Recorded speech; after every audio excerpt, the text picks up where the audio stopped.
देखो आज किट जो इनसीडेंट है दुर्भाग्यजनक तेणु देखो डॉक्टर अच्युत सामंत गोटे जोगजन्मा पुरुष तेणु तांकर एते बड़ गोटे किट यूनिवर्सिटी से सब चाहिए तांकर मर्यादा सहित किट्र मर्यादा को आउरी जो भली आमर सारा विश्व रे मान्यता पाई से आउरी तांको आगे नेबे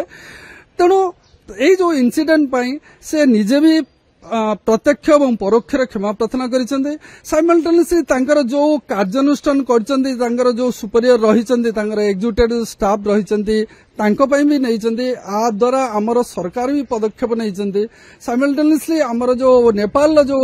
रहिची से माने भी आसी प्रकृत जचाई करछन हाँ जे डॉक्टर अच्युत सामंत जहाँ क्रिएट करछंती ना जहाँ करिसंती ता पई भी से आश्वासन दैचंती जहाँ पदक्षेप नैचंती ठीक प्रदर्शन करछंती तेणु तांको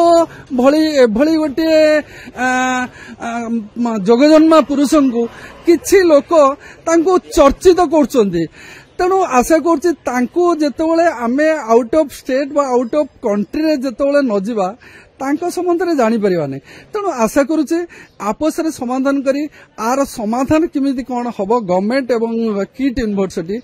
एवं आमर ओडिया अस्मिता को बजाय रखिया पई ओडिशार प्रत्येक मीडिया एवं प्रत्येक राजनेता कोऑपरेट करी एटा को किमिति समाधान करिवे एवं ओडिशा अस्मिता साथे साथे आम ओडिशार गर्व और गौरव एते बड़ी गोटे किट यूनिवर्सिटी मर्यादा को अक्षुण्ण करी जमिति कार्य करा जाए तेणु मु जगन्नाथ प्रार्थना करछि आज अर्ली एज पॉसिबल एटा समाधान हो।